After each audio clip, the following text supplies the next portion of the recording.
To order. Good afternoon, everyone. Janine, if you would note the roll. Before we get into our agenda this afternoon, this being a virtual meeting, ask Stefan if he would mind giving us a little rundown on the protocol for a virtual meeting. Absolutely.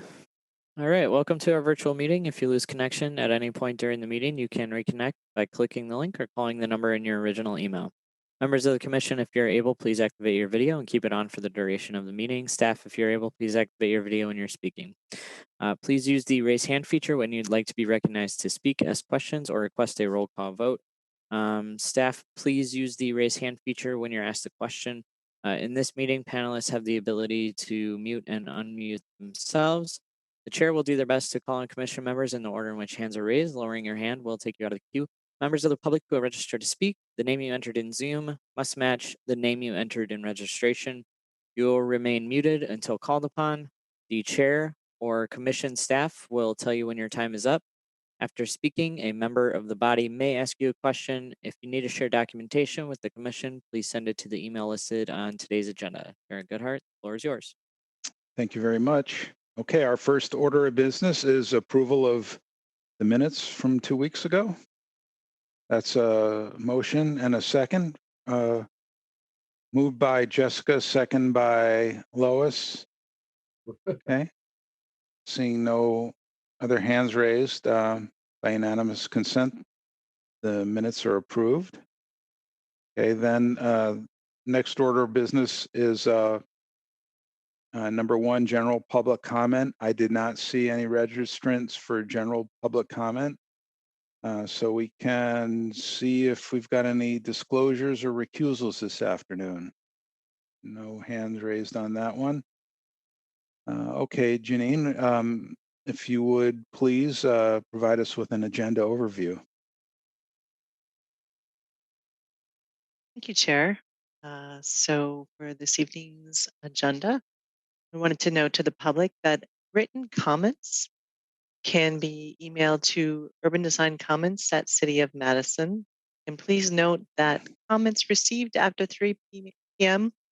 Will be added to the public record after the meeting. So as far as the items that are on the agenda, we have one special item of business. Assistant City Attorney John Strange will answer any questions the commissioners have on the UDC's authority on sustainability. At our last meeting on March 31st, we did a quick introduction of our star attorney back to answer some questions on that. Under new business, we have two items. The first one is 333 South Westfield Road. This is a modification to an existing planned multi-use site to develop a new multi-tenant commercial building. Initial final approval is being requested, and this is currently scheduled to go to the Plan Commission April 6th. There's a staff report. Item number 4 is 1901 Eberg Avenue. This is a proposed plan development zoning, which includes both a general development plan and a specific implementation plan to convert restaurant tavern to a common building for a portable shelter community with 28 portable shelter units. Now, I'd like to note that there was earlier temporary zoning granted for this site to provide emergency shelters. That expires on June 1st. Additionally, the applicant has provided a supplemental letter. I included a link to that in my email earlier this morning, just to further describe the project. I'd also like to point out that the Urban Design Commission did approve a very similar project at 304 North 3rd Street, 2014. That link was also included in what I sent this morning. So this is currently scheduled to go to the Plan Commission on April 26th and then Common Council on 4th. And we did receive some public comment here this morning. I had noted we received 2 public comment. We have since received 2 additional public comments, and all of those are posted on Legistar at this point. Initial final approval is requested for this item. That's all I had. Thank you.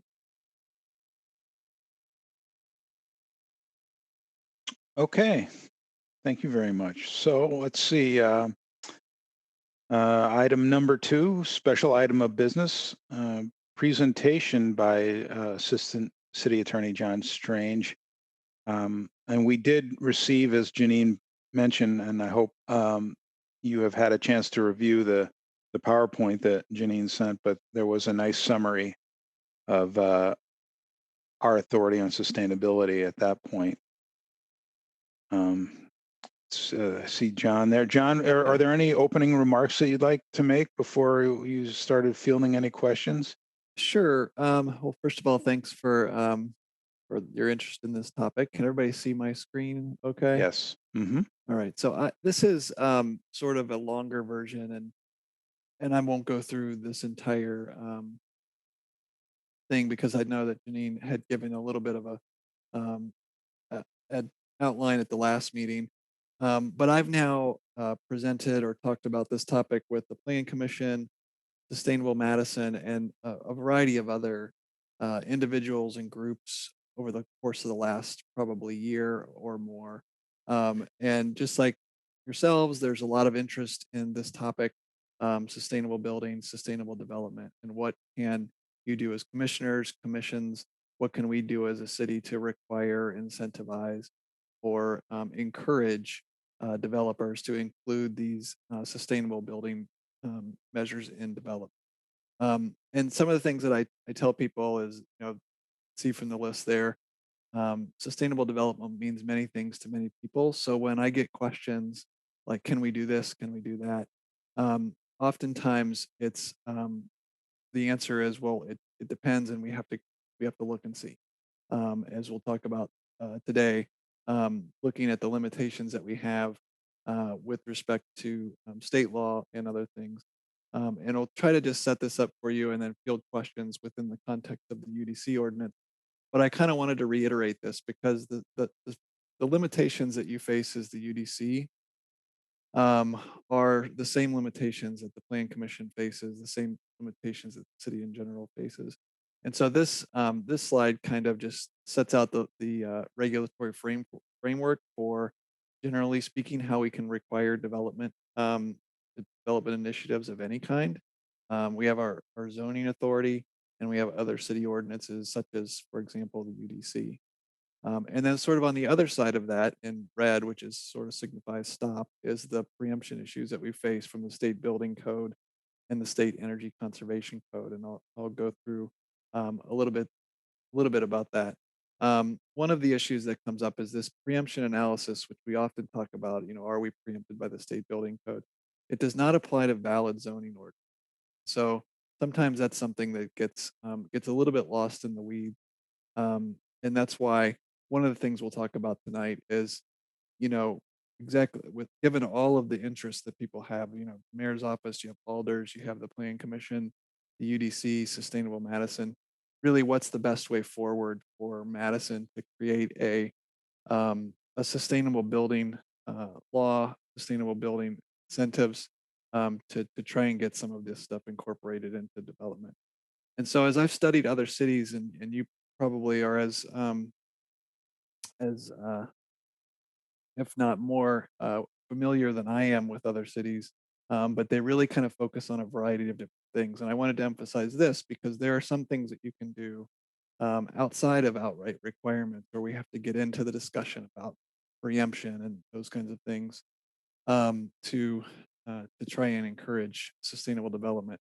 One of the things that cities do is remove obstacles, educate, and assist developers or applicants who come into boards, commissions, and committees with proposals. Another thing that can be done is to give incentives, similar to what we do with, for example, the bonus stories in the UDC org. And then another thing that they do is establish requirements. And so most cities that I've seen really focus on trying to employ all three of these strategies to get, well, hopefully get the best result. And of course, other cities aren't always limited by the same kind of building code issues that we have, or state energy code issues we have. So it's difficult to look at another city and just say, we'll do that. But these general principles are what most people tend to use. And I won't go specifically over all of these, but again, focusing on this first thing, we don't even have to talk about state preemption when it comes to these, removing obstacles, educating, assisting. And when we talk about removing obstacles, things like looking through the zoning code, looking through our ordinances to see, are there things that we require that actually get in the way of sustainable development? And can we remove those from the ordinances, or can we make a process easier to go through in order to do these? Another is educating property owners, assisting them in navigating the design process so that they understand what options might be there that actually might be either cost neutral or cost beneficial to them to include in their development. And again, those are all things that can be done outside of a requirement, but offering that education and offering that assistance to them. Incentives, direct funding, density or height bonuses, development review process modification, waiver of fees, sort of many others. And I've talked about this within the context of sustainable development, but also affordable housing and other things. What kind of a bouquet of flowers, so to speak, can the city come up with to incentivize these kind of building initiatives? And then the final thing that they talk about is establishing requirements. And so I just want to talk about a little bit about these preemption issues, because oftentimes people talk of them and we don't really have an opportunity always to kind of like put the law in front of you to understand exactly what it says. And maybe some of you are more familiar with it than others, but the state building code was created in 2013. So we've had it for almost 10 years, going on 10 years now, and 8 years, I guess. And what it says is that it preempts a local ordinance that is additional to or more restrictive than DSPS rules, applies to public buildings or buildings that are places of employment, establishes minimum standards for constructing, altering, or adding to those buildings, and was not enacted as a land use or zoning standard. So those are the four preemption standards that we look at when we're asking the general question whether or not something that a commission wants to do, or an alder wants to do, or the city wants to do can be done under the min-max code. And one of the things that, as I said before, that we look at is that this isn't these. If we have a valid exercise of zoning authority, this preemption analysis doesn't come into play. And so what we do when we look at these things is, okay, is this requirement that we want to make, is it a valid exercise of the city's land use or zoning? If it is, then we don't even get to the preemption discussion. We don't have to get to whether it's more or less stringent than the state building code. If it's not a valid exercise of zoning authority, or if we don't even try to put it in the zoning code, we put it in another ordinance that's not pursuant to zoning authority, then we get into this question. Is whether or not does it set a construction standard that is additional to or more restrictive than the state building. And what I want to focus on there is, as you think about all of the different things that you probably think about when you see developments and things that you would like to have developed do, is really focusing on what is a construction. What does it mean? What is constructing, altering, or adding to those buildings? And there is not a clear answer to that in the law. There has been very little litigation on the state building code since it was enacted, and so there is some legitimate questions about, well, what exactly is a construction? Do those words, do the definitions say, constructing? I think we can all figure out what that means. We're constructing a building, altering a building, or adding to a building. If we think about a general addition, well, what happens if you change the exterior of the building, the materials on the exterior of the building? We deal with materials all the time, and those are not things that we've run into problems with respect to the state building code. And so where's the line between materials and a construction standard? And those are things that we have to kind of ferret out. And so I point that out simply to say that when you might ask me a question here in 5 minutes, can we do this? I may not be able to answer it for sure. I may have to take a look at it, look through the zoning, look through the building code, and make a determination about whether there's something there or not. Energy is another one that comes up with respect to these. Maybe we're talking about insulation, maybe we're talking about energy usage itself. The insulation question more often falls within the context of the building code, and energy usage itself often falls within the state energy code. But we have similar preemption issues with respect to state conservation code. And that's in state statute 101.027. There isn't similar preemption language in that as there is in the state building code, but it's still is subject to a preemption analysis under the theory that since the state has stepped in and created that code, it has impliedly taken away a local government to act in that area in terms of specifically requiring or limiting the amount of energy a particular building.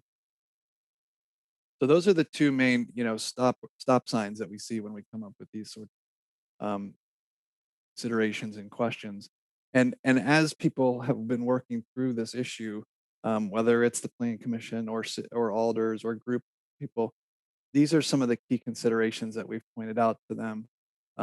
That in one of the reasons I'm pointing out to you is that there is an argument to be made that the UDC may not necessarily be the best place to implement sustainable building measures for the city because it's a relatively, relative to the geography of the city, the UDD district don't take up a huge amount of the district. And so if we're going to have a comprehensive piece of legislation to either try to require or incentivize this, it probably isn't the UDC code that we would amend to do that. Would probably be either the zoning code or a standalone ordinance. So, and of course, anytime you're considering all this, there's also the consideration of what does, the sustainable development policy, how does it impact other important policy considerations? Does it help, hinder, or complement those? So that's just kind of a brief overview of, the basic regulatory framework for sustainable development as it applies not just to the UDC, but really to the city as a whole. And so the question I think that you have, and some specific questions I'm sure, is just how does the UDC fit into this puzzle? This is a picture of the original UDC ordinance creating the UDC. It was back in 1972. And I put it here because you might notice that the purpose and intent of the UDC has not changed a single bit since 1970. And it's the same now as it was in 1972. And you'll read the language: design, appearance, beauty, and aesthetics of all public, private buildings, structures, landscaping, and open areas are a matter of public concern. Assure the highest quality of design. Protect and improve general appearances of all buildings. Encourage and promote high quality design. Foster civic pride in the beauty and nobler assets of the city. And so where I'm going with this is, normally when a commission is asking for the ability to require particular things, you look in the ordinance and see, well, where in the ordinance does it say that we require this thing? And as you probably know by reading the ordinance, there really isn't much of that in the UDC code. It could be certainly amended in certain circumstances to do that, but what it does do is focus on design. Traditionally, the UDC, I think, was created as a created by essentially by the Plan Commission to help with design and aesthetic. But this language and the purpose of design, assure highest quality of design, promote high quality design, what that means can change over time. It may not mean, what it meant in 1972 might be different than what it means now. So we might look at high quality design and say, well, in 2021, high quality design doesn't necessarily mean that the building is just good looking. It means that it is also built as much as practical in a way that's sustainable, a good sustainable design. So to the extent that we can use the UDC ordinance to effectuate sustainable building design, that's sort of the theory that we would have to use, is focusing on those areas of the ordinance that talk about design, those areas in the UD district and otherwise that focus on design. This is a slide that Janine actually put together for a small group of staff that met over a year ago now to talk about this. And I know Janine has been really enthusiastic about trying to figure out a way for the UDC to become more involved in the implementation of sustainable building measures. And I think I like this slide because it kind of summarized some of the things I assume that you think about when you're thinking about this insane project, but things about energy efficiency, biodiversity, stormwater management, and then I'm sure there are also a whole bunch of other things. But Janine did a really nice job of kind of explaining how she thought that fit in with respect to the UDC, and I just wanted to share that here as we sort of move forward to look at, well, what does the existing ordinance say? What little nuggets can we pull out of the existing ordinance to focus in on that design element? And I've listed some here, and I know that you've all read them, so we won't go through all of them um, specifically. But it's those areas of the code of the different UDD district that focus on words like high quality of design, shall review the design. And overall design of the building shall be of high quality. And then, of course, in some of the later UDD districts, we start to see the incorporation of some of the language regarding green technology, lead specific for bonus stories, and those sorts of things. So you can kind of see the evolution of the ordinance over the years start to include more and more of that. So I think the questions that you have for me probably specifically are with respect to what things that you can require when you see a development. So I'm happy to answer any of those questions that you have now. Within, with the caveat that I always am reluctant to think that commissioners are going to come away for one of these presentations with, okay, he just said I can do this, so we're going to start requiring this on every single building.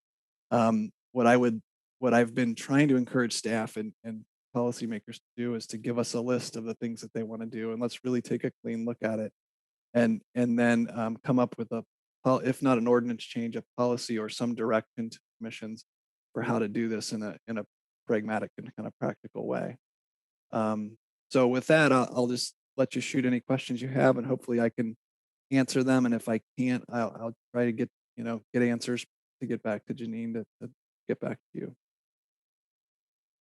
Thank you, John. Who'd like to start with some questions?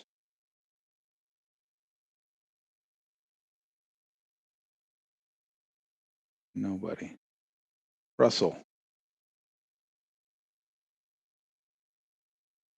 Oh, sorry. Wait a minute. There you go. Okay. Can you hear me now? Mhm. Okay.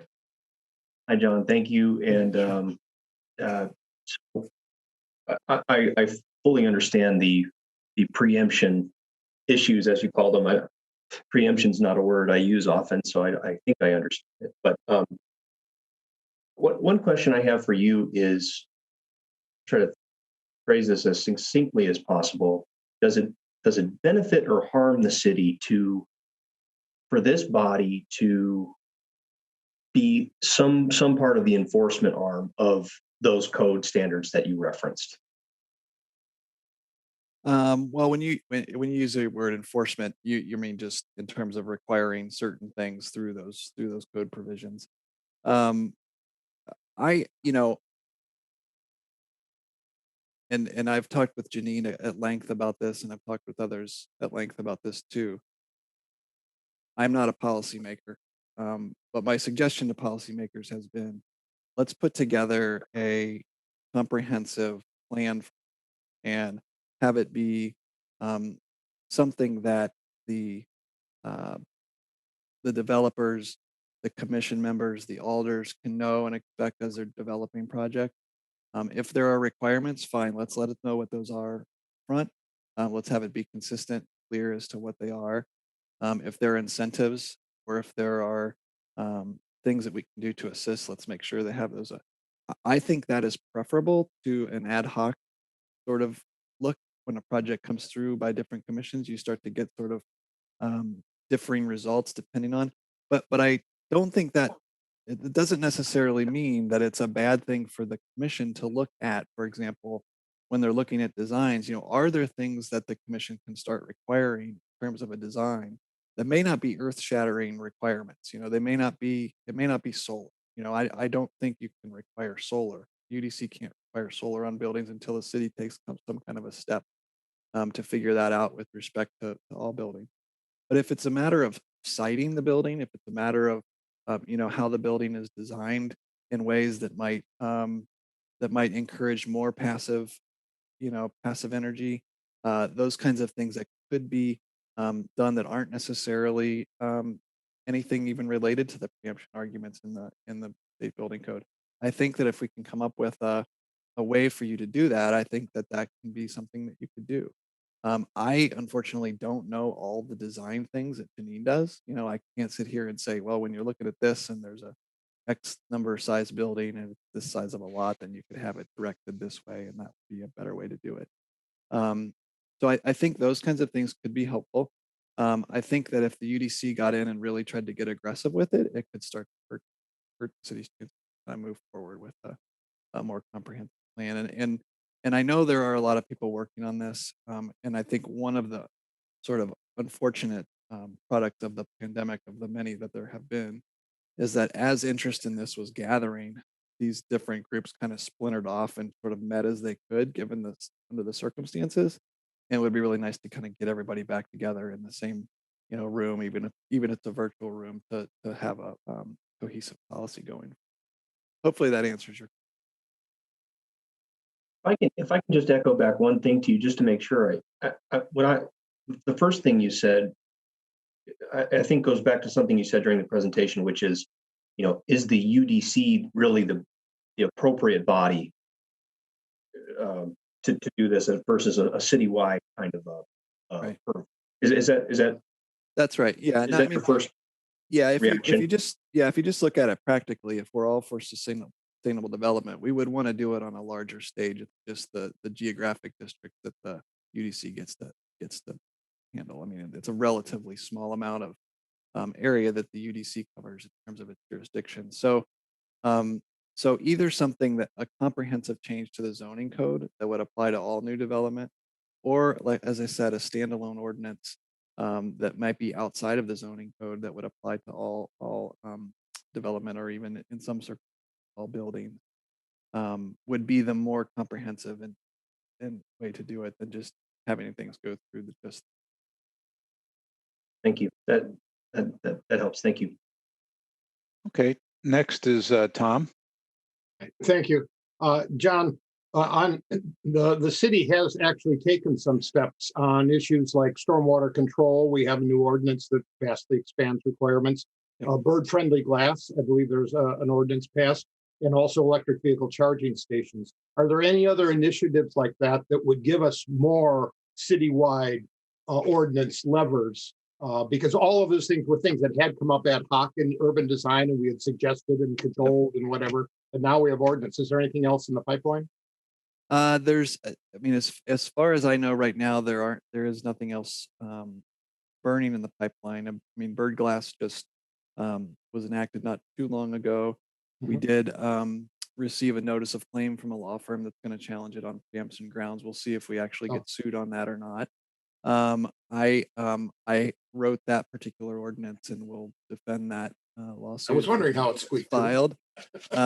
And so, as I've told people, that will be an interesting case if it happens, because it will inform some of these issues on other basis as well. Obviously, don't want to talk too much about that, but I can tell you that I don't think the ordinance creates a construction standard.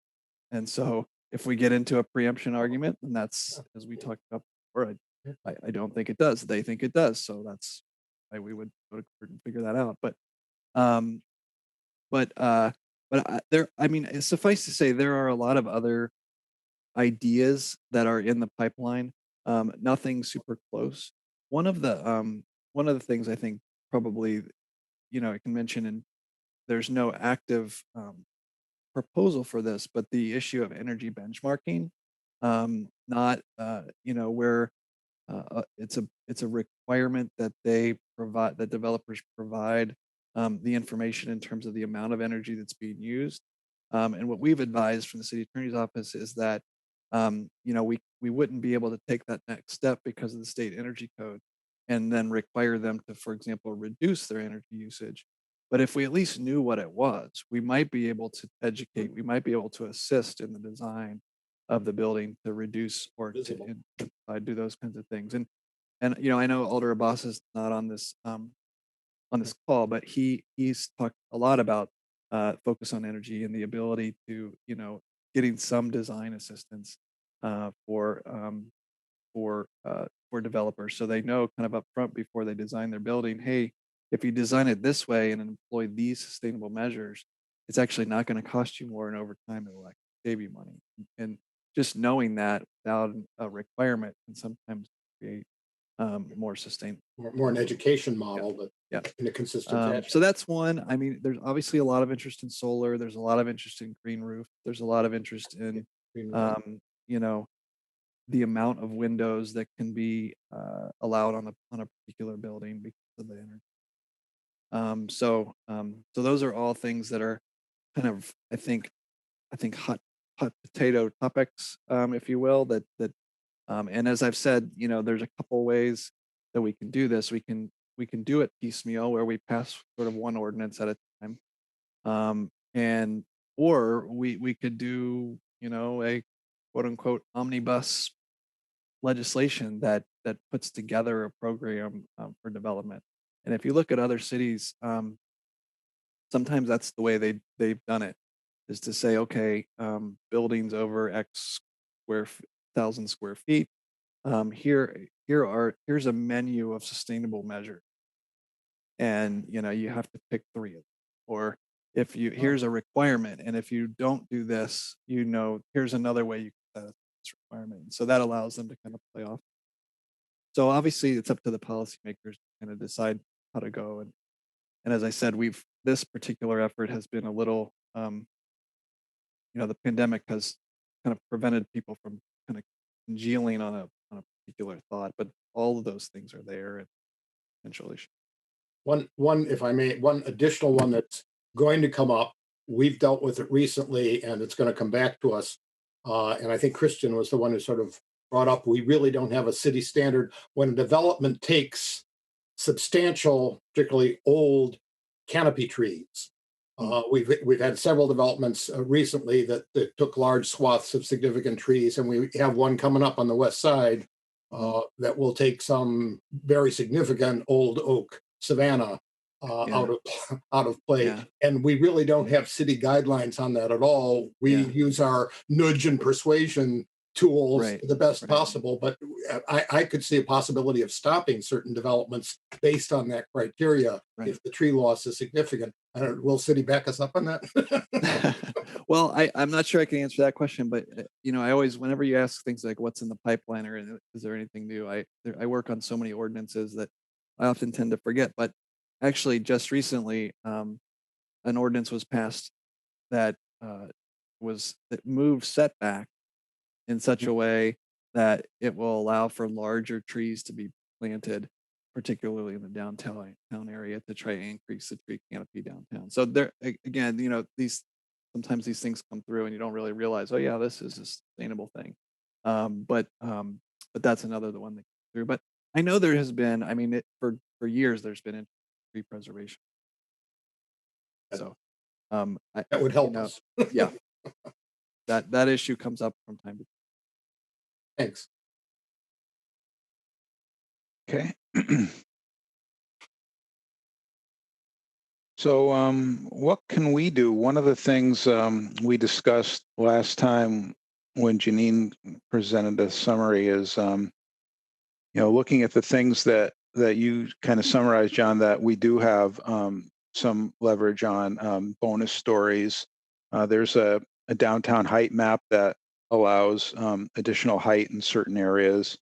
I think PD language talks about sustainability, and I guess one of my suggestions is, could some of those areas that do come under Urban Design Commission's authority, can we be a little bit more consistent from, say, design district or PD or all the other areas that developers are looking for perhaps additional height or density, so that we have consistent sustainability goals and requirements across the ordinances that we do touch? Yes, the answer I think is yes, you can be more consistent in those areas. I mean, one of the things to keep in mind is particularly with respect to the bonus stories, if I'm just looking at the just looking at the way that this reads, bonus stories may be granted if it is determined that the provision of at least one element from those lists or combination element to provide sufficient public benefit to warrant the additional height. And so, that you read that standard or you read that particular provision, and you can see that that's a very discretionary thing within the discretion of the Well, UDC. yeah, but then And there's so- the downtown height map that allows additional stories based on quality of design, and so it doesn't talk to the same standards as what you were just reading. And so there's different areas of the city that we have different criteria to award higher density and height. Right.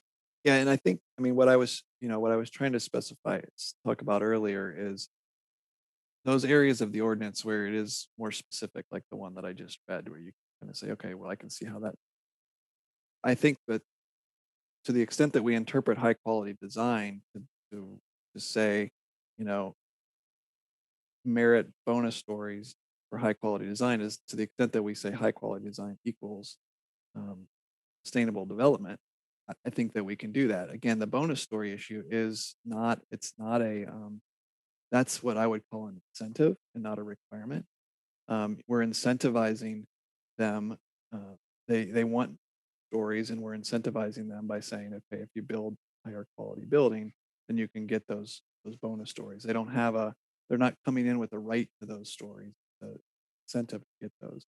And so, in my view, that we step away from the concerns of preemption there, and I think we have more leeway to do that. Now, you mentioned the term consistency. I think it would be a good idea to look, okay, when we have allowed for or recommended additional stories under that particular high quality design, what have we required? And do we want that to evolve to include sustainable building measures? And maybe that comes in the form of you start doing it, and after a while it becomes practice of the UDC or the commission, or maybe there is an actual policy that has been reviewed by the commissions to take into account. I mean, that's something certainly we can work with Janine on and see what the best way to do that would be. But I think in those circumstances where we're talking about discretionary bonus stories and the need for it to be high quality design, I don't think we have to limit ourselves just to traditional design. I think sustainable design is becoming more and more understood to be what high quality design. Another thing we grappled with a little bit was getting back to the idea of enforcement, where we may grant bonus stories for LEED certification. But as you may know, LEED certification does not occur, if it occurs, until after the building's built. Right. And what enforcement authority does the city have? I know that there's been other violations of additional height, and the buildings remain. Yeah, that's a tough one, whether we're talking sustainability or affordable housing or whatever. If we don't have the ability to require something, if we don't have the ability to require something, we incentivize it, they don't do it anyway. We run into problems in court because you go to court and say, well, they have to do this, and the court will look back and say, well, you can't require them to do that. And we could say, well, they made a deal, they get this bigger story, they still didn't do it, and then we say make them take the story off, and the court might look at it cross-eyed and say, no, we're not going to do that. Now, I in New York City, they have done that. Courts in New York City have made buildings take off 3, 4, 5 stories because they didn't build correctly within the setback. And the court looked at it and said, well, if you had, you're too close, your setback isn't far enough to have that tall of a building. Sorry, you already built it, but take the first top 4 floors off. I haven't seen a court in Wisconsin do that, but that would be a first for our office to ask. Well, and I understand that some people make their living in court, but I think what we'd like to do is not to avoid language and requirements that that really are not enforceable or can't be Mhm. enforced without a lot of staff time and research to like saying if a certain amount of insulation or type of insulation. I mean, who's really going to go and make sure that Right. occurs? So I'm just suggesting the requirements and the incentives that we offer are relatively straightforward and easy to determine whether or not Yeah. they're in the initial design. Right. Right. Yeah. I And- think. Oh, go go ahead. ahead. I was just going to say, the enforcement, excuse me, issue is, um, one that we grapple with, and I think we've collectively been thinking, are there ways to do this outside of the, traditional grant of approval from the UDC or the Plan Commission? Is there a possibility for some of these incentives to um, enter into a private agreement with the developer? Maybe they get approval from the UDC, but in order to, for example, get the extra stories, they have to enter into an agreement with the city. And then the agreement is what is taken to court and not necessarily, and maybe the agreement includes a failure in terms of agreement include the requirement they have Yeah. the certificate. So those are things that we're considering, not just for sustainability, but other things as well. I mean, this isn't a announcement that that's the way we're going to go, but that's we have been grappling with put a little bit more teeth behind these things if we're put in this position where because of preemption laws we have to incentivize more than Mhm. Any other questions for John? He's given us a good half an hour of his afternoon. Well, and certainly we can forward anything else that comes to mind through Janine to you. Thanks again very much for this summary and helping us, wrap our arms around it. Us being all the boards, commissions, and alders. Sure. Well, yeah, feel free to have it. And again, like I said, if there's a specific thing that comes up from time to time that comes up over and over again that you think would be a good thing to require, we can look at that on a case by case basis and say, yeah, this is something they can do, and here's how to do it, and go that way. So just I'm happy to answer questions as they. Great. Thanks, John. Sure. Okay, so that brings us to agenda item number 333 South Westfield Road. Now, the reason, as Janine explained, that this is coming to us is because it is a planned multi-use site, and they are proposing a new building on that planned multi-use site, which brings it to the Urban Design Commission. That is correct, Chair. And the development team includes Brad, Steve Doran here to speak on the item. Pull up short. All right, and so Brad and Steve, you're both unmuted, and so whoever is going to go first, please tell us what you got. Okay, hello. This is Steve Dorn. I'll start by just giving a brief summary, and then I'll let Brad give kind of a full overview of the project. But essentially, we're proposing to tear down the existing Old National Bank on the northeast corner of South Westfield Road and Mineral Point Road, and build a 65,000 square foot or 6,500 square foot, excuse me, multi-tenant retail center that would be anchored by Old National Bank. Old National Bank is currently in the existing building, which is an old 70s style kind of functionally obsolete building that Anchor Bank built 30 some years ago. And functionally just does not work for them anymore. It's too big for them. There's a lot of unused space in the building, and so they've engaged us to build a multi-tenant center that would include them, and then we're in conversations with a couple of restaurant tenants for the West End cap. We've included, with a lot of guidance from staff, a lot of great materials, no reliefus, stone, Nichiha panel. We've raised the west end cap elevation and set it up so that a future tenant, whoever that is, could make it a 2-story space if they would like to. And made that really a prominent feature because it is on the corner of Westfield and Mineral Point Road. So in general, that's what we're proposing. We do not control any of the other properties that surround us, which is, UW's campus to the north and then a Culver's to the east. So that's pretty much in a nutshell what we're proposing. And again, I'll let Brad dive into a little bit more of the site layout, the materials and things like that. Thank you. All right. Thank you, Steve. If we could advance the slide 1, that would be great. Can I do that? Okay.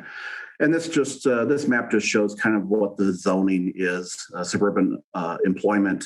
It encompasses, several blocks, as you can see, and then obviously our site on Westfield Road is on the lower left-hand corner there, corner of Mineral Point and South Westfield Road. It is adjacent to Culver's that was recently built a couple years ago. And then there's some newer development on the corner of South Gammon and Mineral Point, the Navitas, and then what I'll call the Mod's Pizza building there right on the corner. Next slide.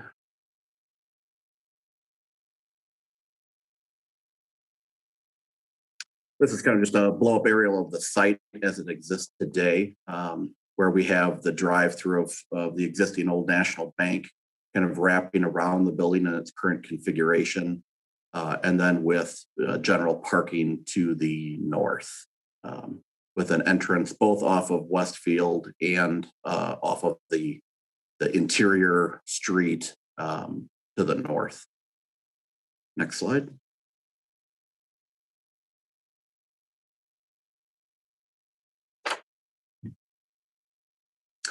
A few exterior images of the existing building to be raised.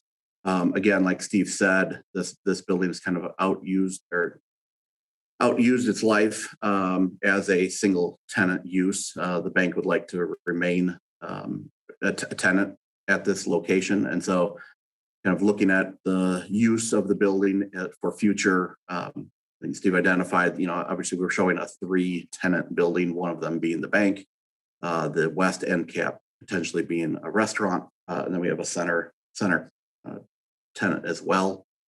So as you can see from the photos, it's kind of a tired 70s looking building that we'd like to remove and build a new project on. Next slide.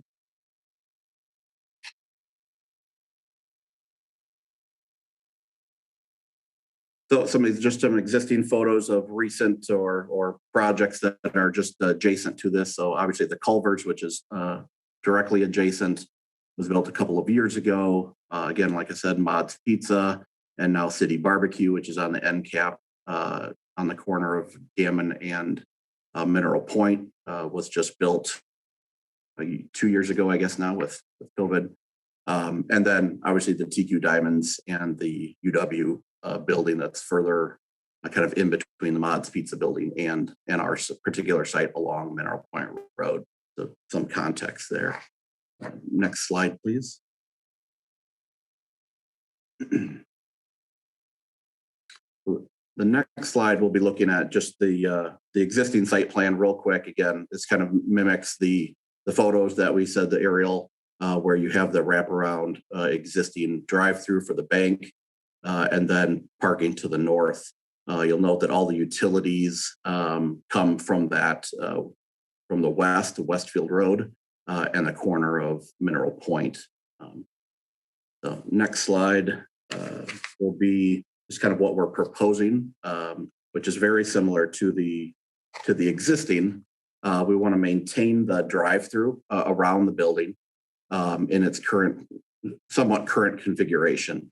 However, there is a need or a desire by by tenants that we're looking at the west tenant to have a pickup lane or a pickup window only. So it wouldn't be necessarily a drive-through lane where you would order, but it would be pre-order. And in the, obviously this has come about in the days of COVID here for the last year, where businesses would like to have a pickup option for their locations.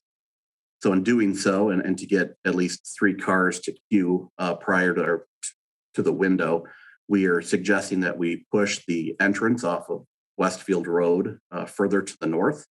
And that will also allow us to park perpendicular to the building, specifically for handicap accessibility, so they don't have to cross traffic with any vehicles coming from the bank drive-through. So in an effort to make that drive or that pickup window work effectively, we had to create a bypass lane. And you can see that on the west end of the building, bottom of the page, where it will allow cars to stack 3 deep, but then also allow traffic to bypass that lane and continue on to the bank drive up. To the north, then the existing parking lot is shortened, obviously, by shifting that drive entrance further away from the corner of Mineral Point Road. And then as part of the stormwater management, we've created a detention area in the northeast corner. We've also enlarged the trash enclosure slightly for the additional requirements of future tenants. And that is conveniently placed for, pick up and drop off as well. So a little bit larger than what currently exists out there. Next slide, please. I included the lighting plan just to kind of note that we do have kind of soft ambient lighting around the building and through that drive-through, not trying to make it a bright, space, but giving it nice natural light evenly across the site. We do have some building lighting to highlight the building. We also have some lighting at the patio area for the tenants there, which would face Mineral Point Road. Next slide, please. Next slide is the landscape plan. This looked at put extensive use of landscape meeting the code requirements. Also looks at placing street trees along Mineral Point Road and low bushes to help kind of buffer that drive-through. This is, as you'll see in some upcoming renderings, there is quite a bit of grade change between actually Mineral Point Road and the first floor level. It's approximately 4.5 feet. And so in doing so, as you're coming along Mineral Point Road, that building elevation is another 4 foot taller than at Mineral Point Road. So it really puts the building kind of up on a perch or a plinth, if you will. And so we're looking at the landscape to kind of help blend that into the surrounding areas. We are also heavily landscaping the existing parking lot to the north with island trees and shrubs and bushes and the like. So I think the improvement, cleaning up a little bit of the landscape there that exists and then adding to it, I think is a nice addition to this project and especially around the parking lot areas as a buffer. Next slide, please.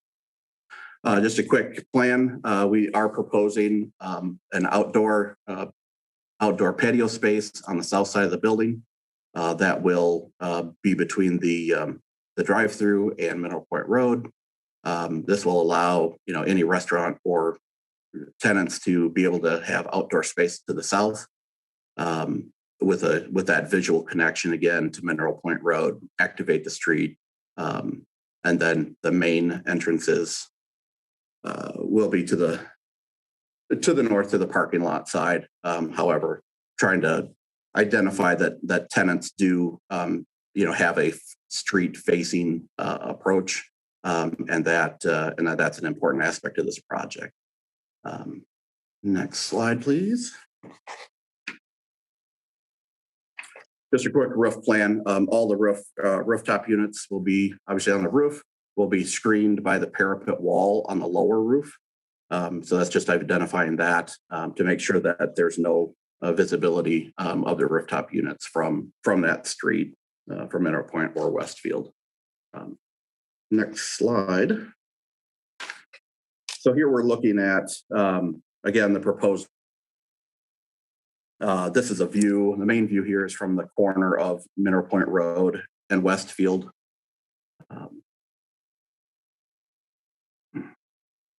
There we go. Yeah, Mineral Point and Westfield. We put it in, obviously put with some context of culvers to give you a sense of the height of the scale of the building compared to the others. There was conversation about, just the overall height of the building. At the clear story, we're at 27 foot above the first floor, but in consideration of Mineral Point being about 4 foot lower. So we're up around 31 feet, from your car visual. So it's kind of up on a plinth.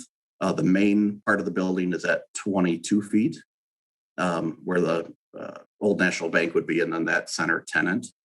So there's just a couple views from different locations on the street, both Westfield and from Mineral Point Road across the street and coming down Mineral Point as you're approaching the building. The next slide will kind of show a little bit more in depth or closer locations and materials where we have identified a Nichiha product. This would be the Vintage Wood series in cedar for the west tenant to give that some prominence and depth. The architecture also includes, floor to ceiling glass storefronts up to 12'6" with a awning overhang at about 9'6" over the doors and windows, and that storefront glass. That glass on that east wall then extends up to become kind of that clear story feature at the corner. The center tenant is kind of the build and brick, the Mayo. It's kind of a light tan that works well with the cedar color of the fiber cement panel. And then the third tenant, which would be Old National Bank, is another Nichiha product, but that's just a white or an off-white illumination series. So it's kind of another cement board product in panelized form, and it will have reveals at the panel joints. And then along the base of the project will be the brick as well. So that will transition at the base up into the center tenant, and then that will continue as well underneath the patio, where the building foundation is being exposed as the grades kind of fall away to the south there. To the north, it kind of reflects that same design. A lot of glass both on north and south for clear story view, and then we also have some spandrel panel above those eyebrows at every location, just to accentuate the height of the building and get that glass to carry up maybe beyond what the ceiling plane would be. And there's some the bottom left image is kind of a shot of the patio area there adjacent to that west tenant. Next slide, please. Next slide is just the materials board palette that has all the materials kind of combined together, as we discussed in the previous tenant or previous slide. The fencing would be an aluminum, either black or bronze color to really accent with the bronze coping of the building to tie the building all together. And then the next following slides are just 2D elevations that identify either the bike rack parking, the fence details, and 2D elevations of the colors. And if anybody has any questions on those, I won't delve any further into the design, but would be happy to answer any questions that you might have. Okay, any questions or comments from the commission? Lois? Yes, I'm wondering about that ladder on the outside of the building. Is there a reason you're not doing roof access through the mezzanine? The mezzanine is a future option for a tenant. It could possibly go in that location, but if in fact the mezzanine wasn't built, it would also then require access into that tenant space to access the roof for any maintenance. So we try to put that on the outside of the building if at all possible. This particular building, obviously, there's not a real good location for that. So we felt that even though that's on the west side between kind of the split of the window and the corner, the high visibility corner would be an appropriate place for access. It appears that in tenant space 2, you also have a mechanical room. Could you do a ladder within the building or find another corner of the building? Yes, we can definitely look at options for that and get it inside the building if needed. I would recommend it. Okay. That's all I have. Thanks. Okay, Russell. I thank you. Nice presentation. Appreciate the detail and the material you provided.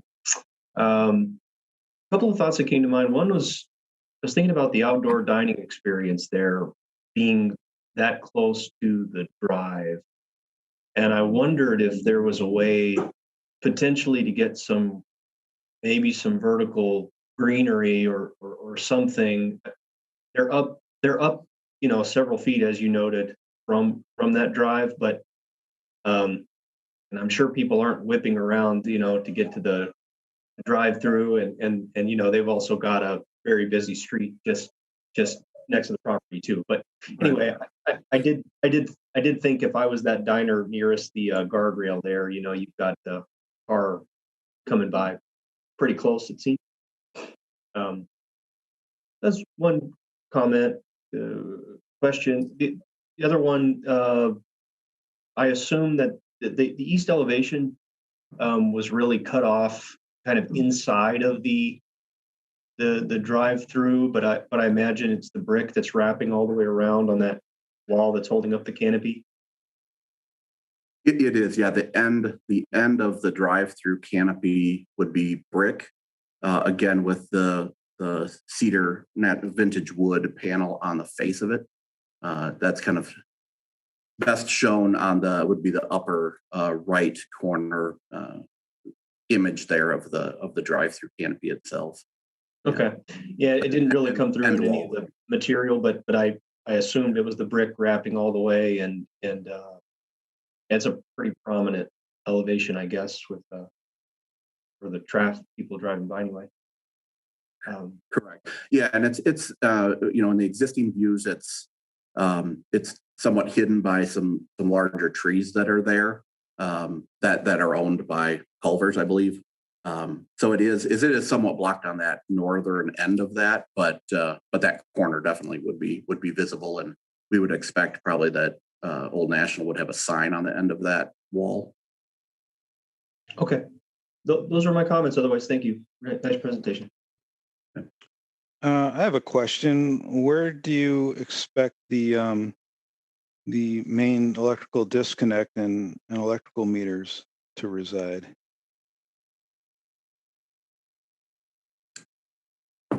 We're working with MG. Well, what is it? MG&E out there.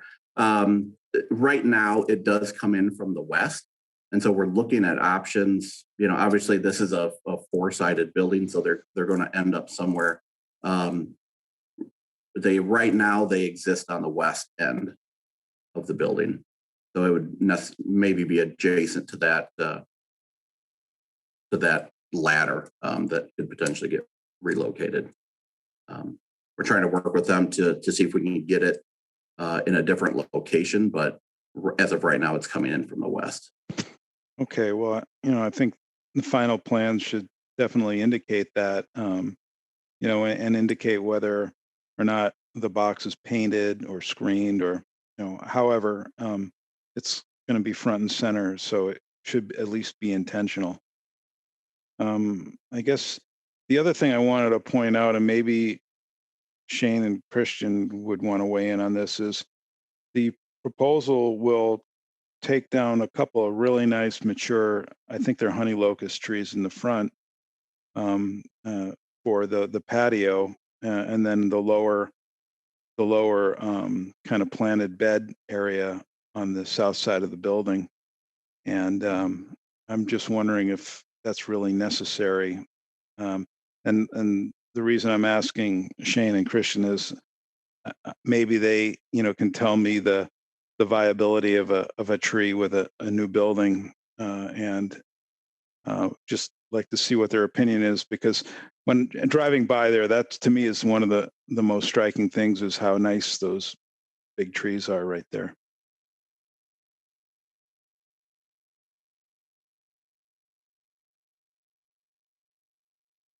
Shane or Christian, you have any opinion on that? Shane. I will say they're pretty close to the building.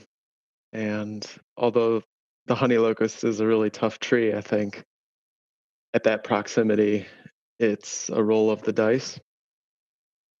It is a shame. I think right now the way those trees anchor the corners of the building, and just the fact that they are mature is nice. They're a tough tree, but I don't know that close to the building if this is a full demo, which I believe it is. I don't think they'll fare well.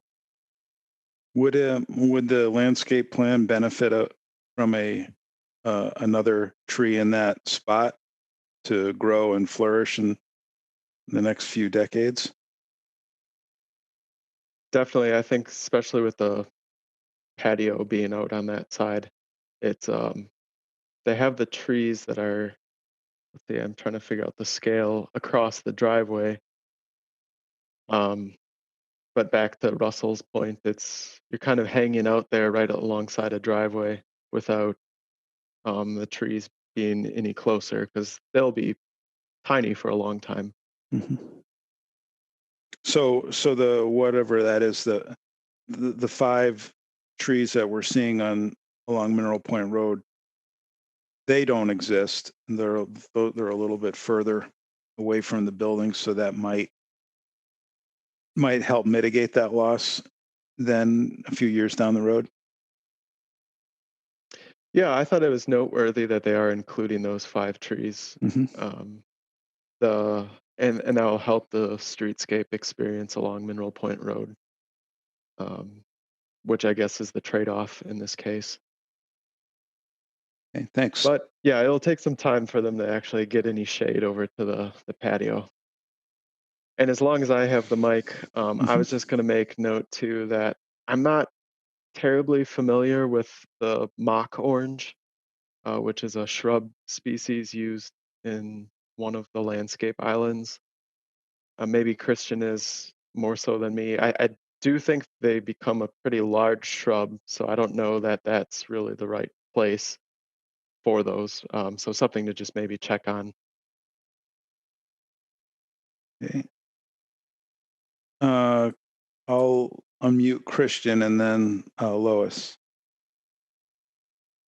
Yeah, that mock orange. I know there are some dwarf varieties, but it looks like they just have it spec'd as the straight species, and those do tend to turn into a sort of taller, sort of unkempt type of shrub, at least without some regular pruning, which you're probably not ever going to get on a regular basis. So that might be swapped out for something else underneath those hackberries. I concur with Cliff's sense of loss of those big trees, but it was the first thing I noticed when I looked at the landscape plan. But given the proximity to the current building, I didn't see any way that they were going to be able to save those. They have done a substantial amount of plantings of trees that will eventually get to some nice size. These hackberries and the maples and those columnar ginkgos across from the patio area. But it's going to be a while before those really provide much in the way of shade. The other concern I had about the plantings is immediately adjacent to the patio area, they have 4 Annabelle hydrangeas, which are usually kind of happiest when they get, maybe morning sun and afternoon shade. They can take full sun, but in that location with full southern exposure and being next to a masonry wall, that might be a really hot area for them. And if that area isn't irrigated, that can be troublesome for a plant like that. I guess I would be more inclined to put a panicle hydrangea, like little lime or something like that in that space. You'll probably have less trouble keeping it happy than an Annabelle hydrangea, which would prefer a slightly shadier locale. Okay, thank you. That's all I have. Lois, and then Jessica. How many drive lanes is the bank going to use? That canopy is awfully large, and I'm wondering if it could get smaller if one of those lanes is just a bypass lane. There are 3 lanes, two that are lanes for the bank, and then a bypass lane. Right. And does the bypass lane need to have a canopy over it? I'm wondering if the structure could be on that island, and then you have a little bit of a cantilever. And then there's a weird opening in the wall of the canopy end that I was also curious about. Yes, definitely. We could look at potentially shortening that canopy if it creates an issue. The island would probably need to grow then, which may pinch the drive-through lane because we're kind of tight on that end anyway. But we could definitely entertain that idea. We liked the idea that it bookended, across the whole entire drive lane to give protection there.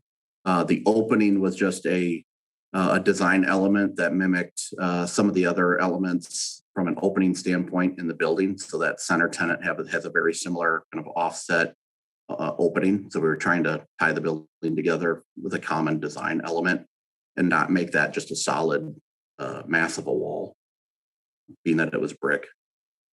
Yeah, I think it's I don't know if it will really translate as a nod to the front of that building, because you won't see them kind of really adjacent to one another.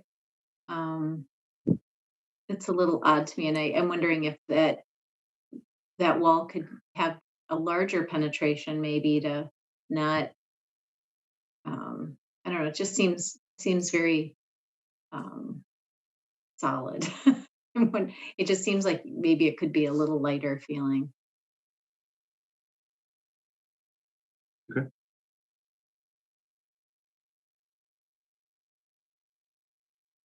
Anything else, Lois? Oh, I'm sorry. That's it. Thank Okay. Jessica. Yeah, I wanted to talk about the pickup window. So that's pretty intriguing to see how COVID is affecting architecture a little bit there.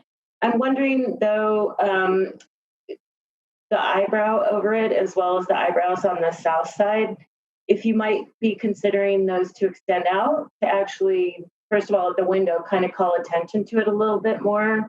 If people are coming up and they're not quite sure where to pick up their stuff, it adds a little interest to that facade. And then on that south side, I think it's great. There's a patio out there. When you said eyebrows, I automatically assumed that they had some depth to them to provide shade.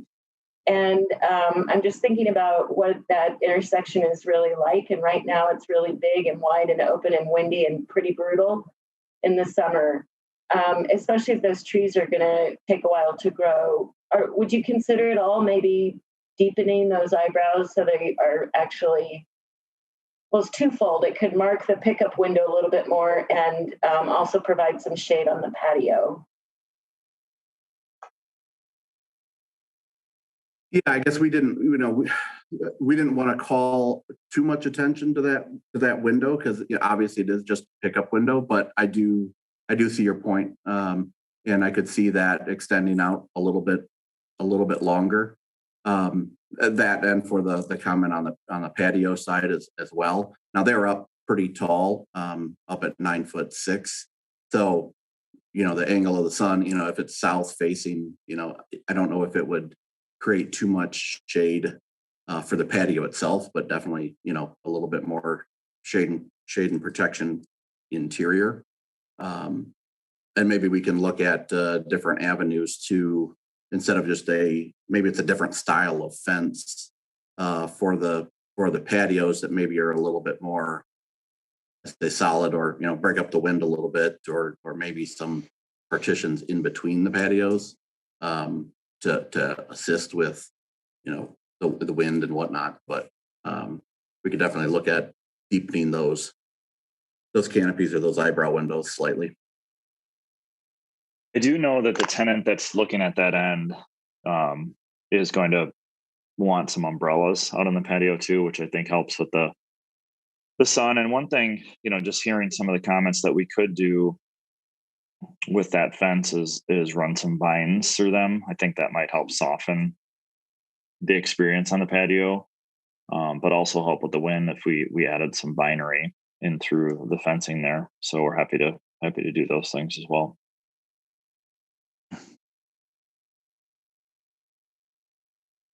Okay, any other questions or comments?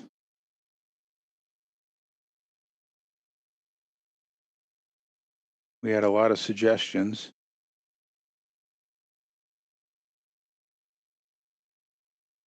I could remind the commission of those should a motion come forward for discussion.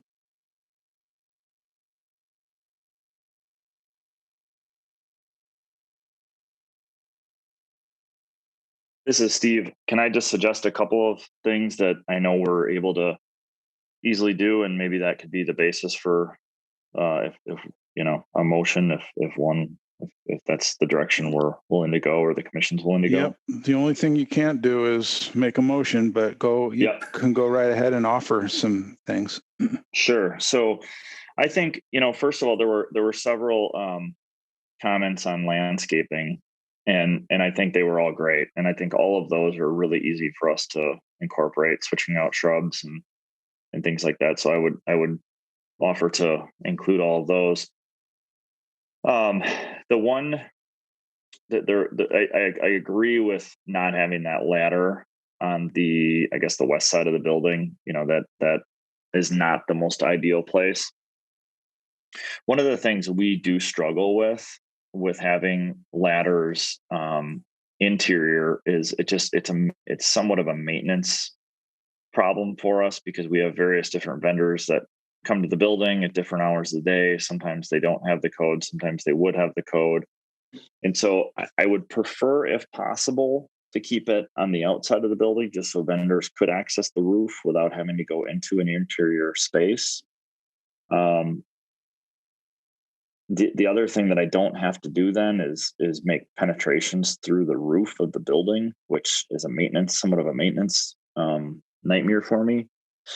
But I would propose maybe moving it to the east side of the building, kind of on the north side of the east side of the building, past the drive-through lanes for where Old National is, so it's not really visible, if that would be an acceptable solution. Less inviting to perpetrators. There'll be, that side of the building will be heavily cameraed anyways, with Old National there. But yeah, certainly less inviting. So I don't know if that's something the commission would entertain.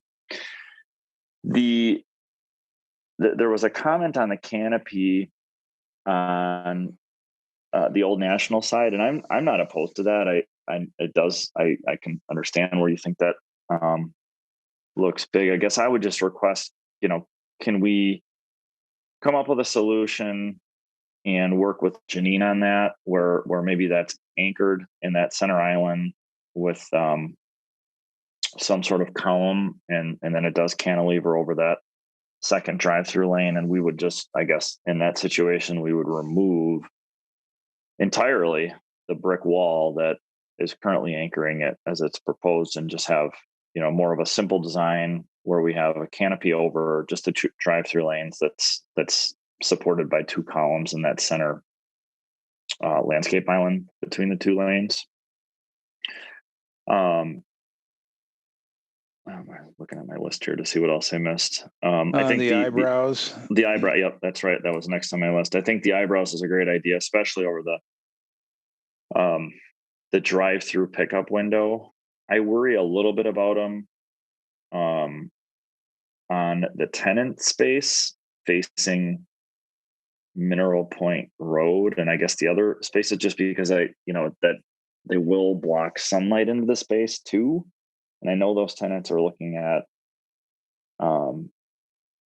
adding umbrellas. One of the things that I always struggle with some of these tenants is forcing them to, retail storefront the space. I mean, I think we've had these conversations before, right? I mean, we had the batteries and bulbs building over on the east side of Madison, and I forced them to retail storefront the space facing East Washington Avenue, and then I was able to get Base Camp Fitness next to them and force them to not have any back of the house. So we had real inviting buildings that invited people to come to the space. And so I want to make sure that we don't have too much hanging over there that's going to block sunlight into those spaces. But I guess I don't know how far, Brad, how far do those stick out right now? Those eyebrows? They're about a foot off the building face. So with the and the glass is set back in the wall, so they're about 18 inches deep total. Yeah. So Jessica, if we were going to extend them out, I mean, I think the drive-through window, or the pickup window, that's, we maybe extend that on another foot. And I think that could work out real nicely. I agree 100%. That would really help us. It's a great idea. It would help us kind of identify that pickup window a little bit more. But if we were going to extend the eyebrows on the rest of the building, I guess how much more would you think would be appropriate? Well, this really is not a one-on-one give and take with any individual commission member. All right. Sorry. Okay. Sorry. Yeah. All right. Well, I guess I'm open to it. I want the building to look nice, and if it's that's a suggestion as part of the motion to approve it, we're happy to do it. Mm-hmm. So I think that was it. Okay, thank you.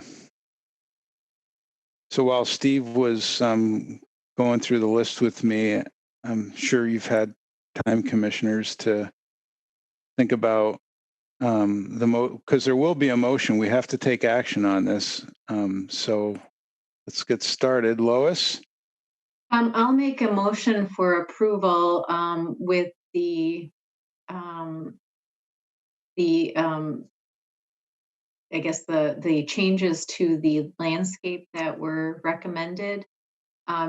Looking at the location of the ladder, because I do know there are security issues with that as well, and practical issues. But then also, I think since the canopy, there is a bypass lane, I would also like the canopy reduced somehow. I think it is a little overbearing across 3 lanes. So, and I think and then the eyebrows, just looking at just enough to make them a little bit more of a statement. I don't think they're going to be large. You'd be able to do them large enough to really provide any substantial shade. But just making them a little bit more of a design element. Okay. Rafik, you also had your hand up. Would that be a second? Yep. Okay. The motion is seconded. Any discussion on the motion? I think everything is pretty straightforward. I think there's still a little bit of interpretation on the eyebrows. but maybe maybe at minimum we're talking about the pickup canopy and not so much the ones that are off in the on the patio side. Russell? I'm wondering if there might be a friendly amendment related to trying to get the electrical utility off of Mineral Point to sort of lessen that impact on the public experience and whether whether that's going to be bollarded. I don't know how we. I don't think it was on Mineral Point, was it? Wasn't it on the side street? It's on Westfield, Mhm. and perhaps the motion could be amended to suggest that wherever it's located, that is, it's intentional, that the main disconnect switch and the meters are positioned and designed within the overall elevation, so they don't just look stuck on. I'll add Cliff's Thank you. language onto that. Thanks. Okay. All right. Okay, so the motion has been made, seconded, with some clarifications and friendly amendments with regard to the eyebrows and the electrical meter and main disconnect. Any further discussion on the motion? Okay, seeing no hands raised, then I will, and if I don't see any hands raised, then we will consider this unanimous approval. I don't see any hands raised, so you have final approval with the conditions as noted. Thank you very much. All right. So we're to item number 4, which is 1901 Eberg Avenue, and we're reviewing this because it's a planned development zoning request. The development team registered to speak includes Brenda Kunkel, Kuharski, and we do have one member of the public registered to speak. Cover that part of the discussion. So I'll pull up the drawings in just one moment. Okay, and then after the applicant makes their presentation, we can receive the public comment.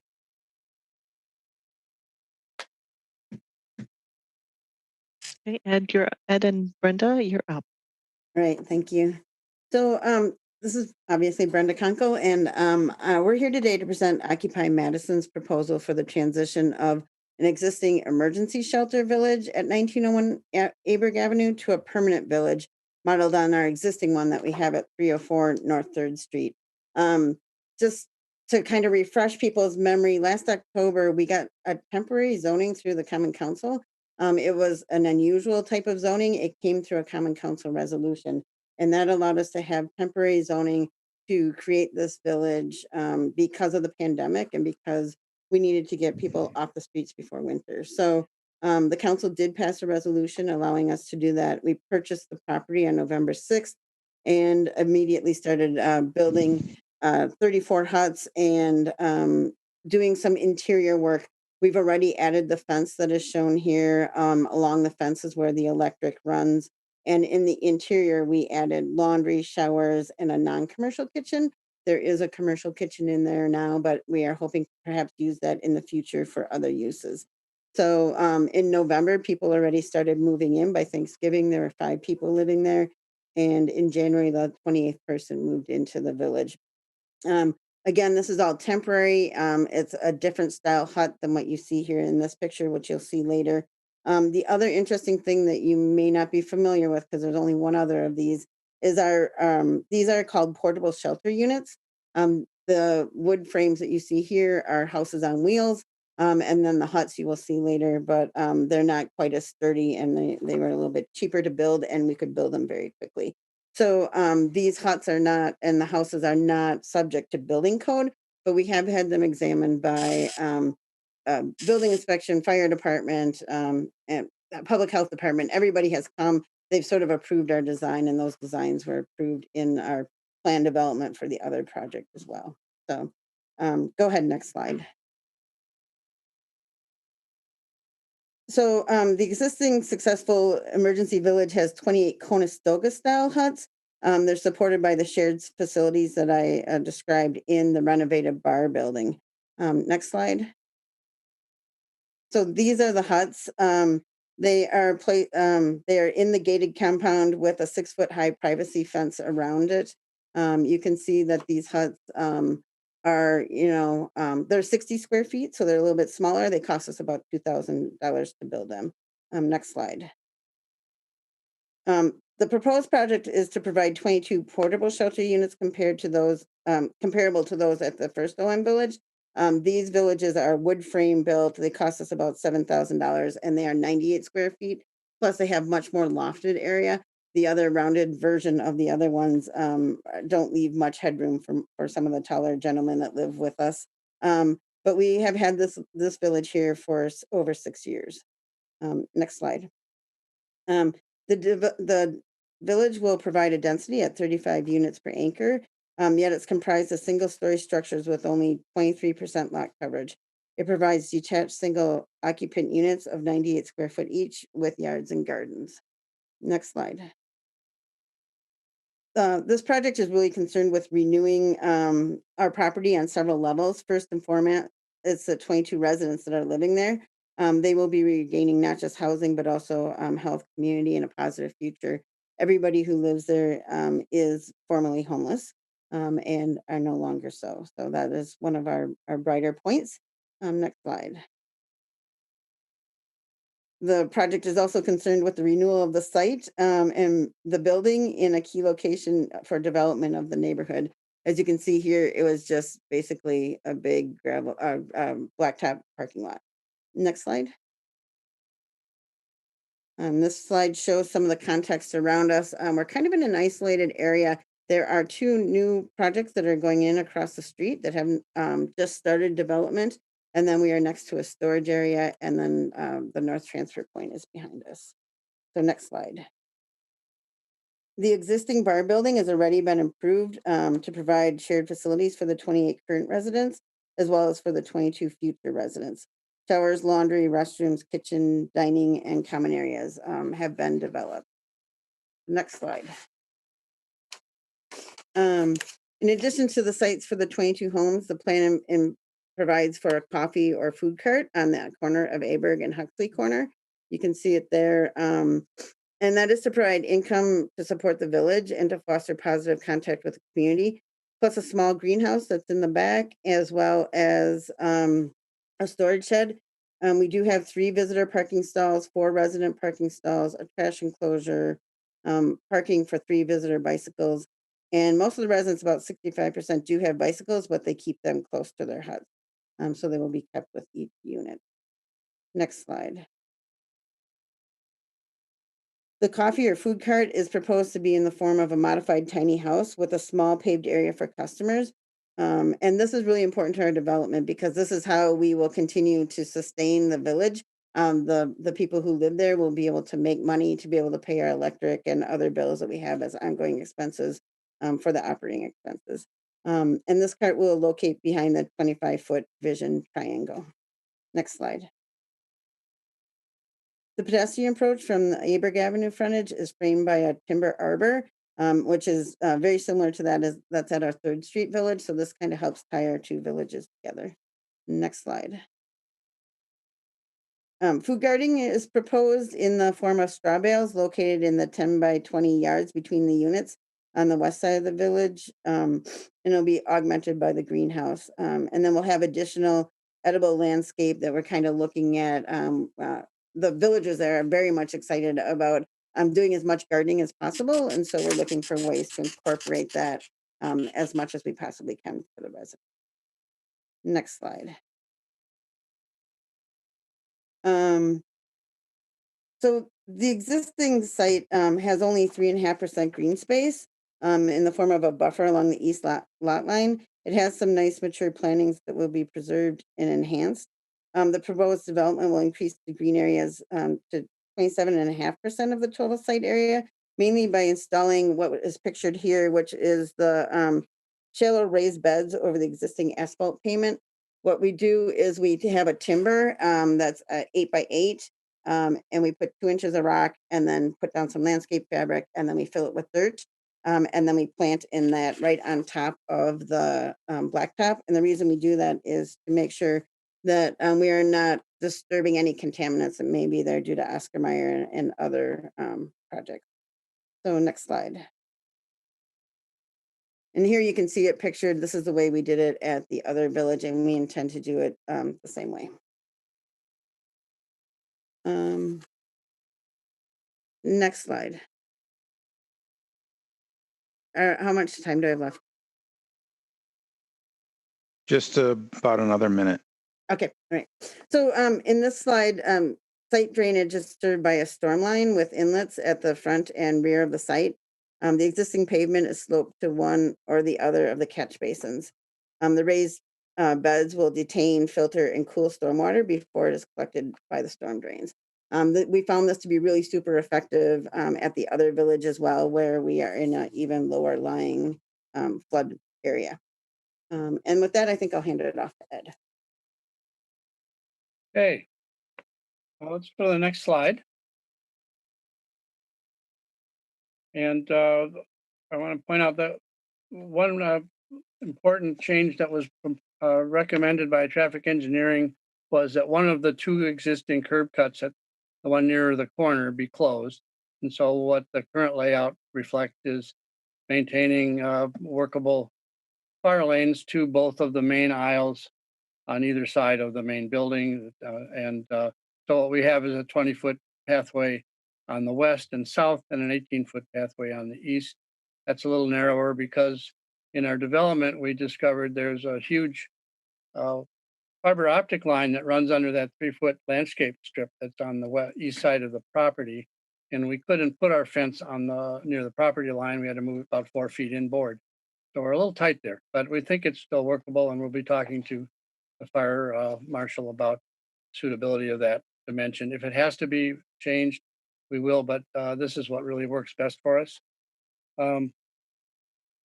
So in addition to the fire lanes, we're on the southwest corner, which is the bottom left in the site plan. We are providing a person gate that will provide emergency access for the fire department and kind of controlled exiting from the village for villagers to get to the transit station easier. And then we also have a person gate near each of the main vehicle gates on the north end of the 2 fire lanes. That will provide additional fire lane access. On the main site plan, we've identified that there are hydrants on the northwest corner of the Huxley and Eberg intersection, and a block further down to the east on Lost Gordon, and about 150 feet south of our southwest corner of this lot. So we think that these provisions are going to allow the department probably to set their apparatus outside of the compound. They need to do firefighting here. Next slide. So this is a view of the front yard. You can see that we're providing 22-foot backup areas behind where the single loaded parking areas go, with low curbs on the opposite side. So we think that that will pass muster for maneuvering of vehicles in and out of those parking spaces. As Brendan alluded, over there by the trash enclosure, we have 4 resident parking spaces, and we have 3 by the lady in red on next to the entrance. The first one is the accessible stall, and the other 2 are regular, and those are reserved for visitors. Next slide. This is plans and elevations and isometric of a typical portable shelter unit, as we've done in the other village, and as we will be continuing to do similar for this project. What we really strive for here is a look of home in the detailing and in the overall look of these houses. So they really look like houses, not like trailers, and not like some modern architect's idea of a living cube. And we found that has made a great deal of difference in the acceptance of the village and of our villagers by really evoking heartstrings of people about home.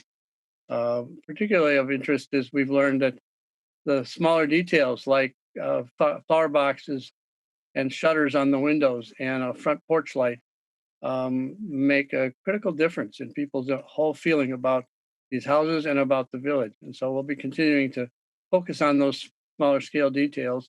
And the residents really enjoy customizing and contributing to both the landscape around their house and the details of their house. And we'll be continuing to encourage that improvisation on the part of the residents. Next view.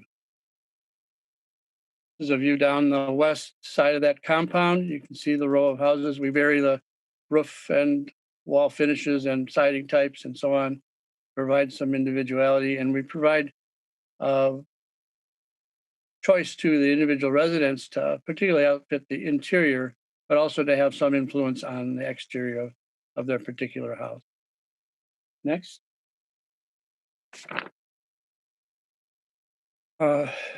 This is the landscape plan. Richard Slayton has provided us with a lovely site plan again, as he did on the first village, and we've kind of borrowed on what we learned that succeeded at the first property, particularly for these shallow raised beds. We find that you can support quite a bit there, and in some larger shrubs, we can step up or mound a little bit deeper where those go.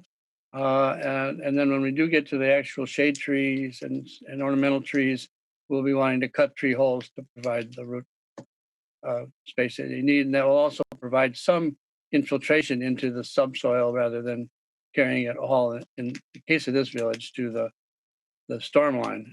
That's a 24-inch inlet at the south end of the property in the back, and then a 36-inch out in the front. And everything's graded to serve those, but we'll be, really intercepting much of it through our raised bed filter system. The edge timbers have slots in them periodically to allow that water to flow out in as needed to get to the final destination. But again, this has helped us to eliminate virtually all runoff from the original village property, which helps because that's a very flood-prone intersection that we live next to there at 3rd and Johnson. Here it's a little bit different. We're on higher ground, but and we don't have nearly as much opportunity to have infiltration, but we think it'll still work pretty well. Next slide. We will, in addition to what was on the submitted landscape plan, I proposed to add several more trees within the compound because we were that original plan that we submitted back in February a little thin on the trees within the actual living compound. So the one to the bottom near the gray house and the one up near the front entrance, the entrance feature to the main building, are a couple of the 3 added trees in this layout. Next slide. We're fortunate that both the east and west boundaries of the site have mature and once maintained and pruned some pretty nice mature species. So we have a good buffer happening along the east edge, which is it's a curbed edge planter about 4 foot wide, and it has some mature deciduous and evergreen trees and a number of shrubs of moderate scale.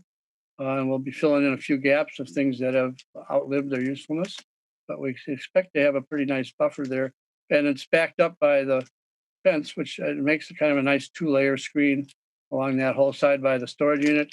And we have a similar but 3-layer screening effect happening on the Huxley side.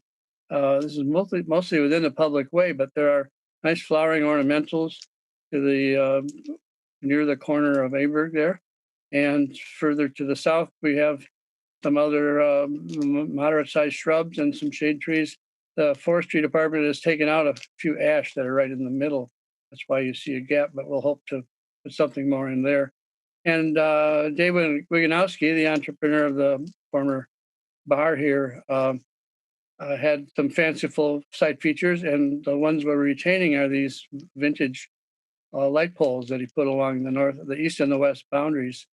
They're lamped down so that they just provide kind of a pleasant glow and a little bit of light enough to see by, but they add a little charm and scale to the streetscape, and to the other perimeter. And we don't plan to take anything out in terms of mature landscaping. We only plan to add. And I think we're offering a pretty nice greening of this property, and the previous discussion about sustainable design, I think we're kind of hitting pretty much the marks that you're asking for. So there you have it. I hope that if you have any further questions, I'm happy to answer. But I think the rendering should give you a pretty good idea that we're making a pretty good improvement to this rather forlorn site. And I think Dave Wiganowski would be happy to see what his legacy is becoming here. Thank you. Okay, thank you. Then we do have one member of the public registered to speak. Yes, Travis Graham would like to speak in support.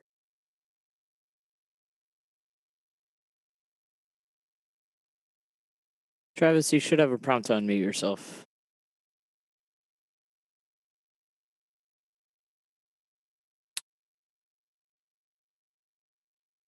Should be on your screen there, or *5, I believe.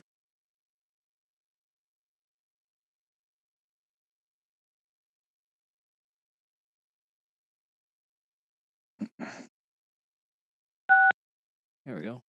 Hello, there we go. Can you all hear me now? You're on, Travis. Go right ahead. All right, thank you. I won't take up too much time. I'm just a resident of the 1901 Eberg place, so I just wanted to briefly comment just on how much that site has mean to me. I became homeless for the first time last year. I know a lot of us, probably almost everybody, had a hard time during COVID last year. I ended up losing my house and job. I was living in a tent in a park. I really don't know it sounds like an exaggeration, but I really think this place might have saved my life, because even though, not just because of the shelter over my head and heat, I got in here right before Christmas. Like I said, I was living in a tent with no heater, but just the community and the site itself is something to involve myself with, that was getting me out of my depression and other mental health issues that I had. So it's just a very important thing to me. So I just wanted to be here to let you guys know that. And also, if anybody on the commission has any questions that they might want to ask a resident, then I'm here for that. But that's really all I wanted to say. Okay, thank you. Are there any questions for Mr. Graham? Okay, any questions or comments with regard to the presentation in general, or any specifics? Let's see, Russell, and then Jessica. Well, I want to say a big thank you for the resident for calling in and sharing that with us. That's very, very much appreciated. I also want to say I'm a fan of the Johnson Street location, and I always find that quite intriguing place in Madison. Question for the applicant: Can you help me understand the intent of the fence, and in particular, why a solid picket fence?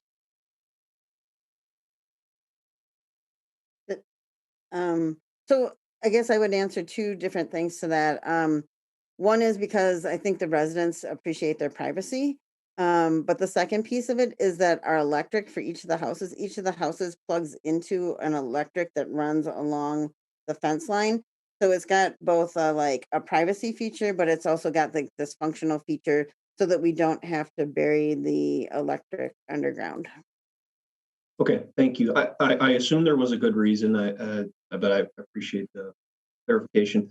One other question that I had: there is a sidewalk toward what I would call the back side of the property, and it looks like the fence is just going right across that sidewalk. Is it the intent to provide, and it's at the bottom right of the image there, is it intended to provide a gate of some sort, or a pedestrian in and out there, or yes, that's the person gate that I alluded to on the south west side of the property, that allows firefighter access, and that also allows controlled access in and out for the resident, and it provides a direct route to the north transfer station. Thank you. Those were my questions. Appreciate it. Hey, Jessica. Yeah, just had a couple questions on the other end. So you have a person gate by the transfer point. On the other end, if you're approaching pedestrian, do you have to, is the only way in to get through those big gates, vehicular gates? No, the normal traffic residents, that vestibule that bumps out on the side of the main building.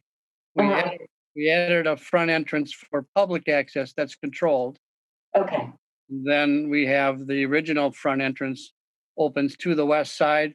There's a similar side door on the east side out of the base of the building. But also, we are providing a person gate that's near the pair of vehicle gates, one on each side. One on the east side is right against the building, next to those gates on the 18-foot lane. And then there's one, the crosswalk that comes from the east side to the west side and into the main entrance walk has a gate on the opposite side there that opens into the 20-foot lane. So that those are convenient outside access that we'll be providing. Okay, thanks. And I just had one other question is I'm wondering, first of all, it's refreshing to see a project that talks about housing in a way different than what we typically see. So thumbs up. But I'm curious who builds these, and if this isn't necessarily UDC business, but I'll put a plug in for the Madison College construction remodeling students. And I'm wondering if you work with that program at all in building these, or if that's already, done deal. Well, that's been discussed in the past. At the time, they were kind of consumed with making these shelter units for the tiny house B&B that was proposed at Arbor Mills. Yeah. So what we ended up doing was first we built a number, the group built a number themselves in a workshop that they rented over by Dream Lanes on the Far East Side. And then what happened was the two East Side high schools put us out of the house building business for several years because the Follett's manual arts program built 3 houses and East High stepped up and built 1. And so we may be talking to them again. We haven't really worked out our exact place and who all to involve, but the plans that we evolved over the building of the first 3 houses has really evolved into a type of construction that nearly anyone can build with a little bit of guidance. So, we have shop managers or shifts that oversee people doing our smaller projects, which we've been doing since we have not been in the house building business, but they are also mainly have good building skills enough to do these. And we have, good documentation. We've shared these plans with folks in Duluth and other places around the country as well. And we feel that, they're adequate enough to be done. We've tried to keep it as simple and low tech as possible, and which has kept the cost down, but it's also made the skill entry level as pretty low so that we can actually make use of lots of people's help.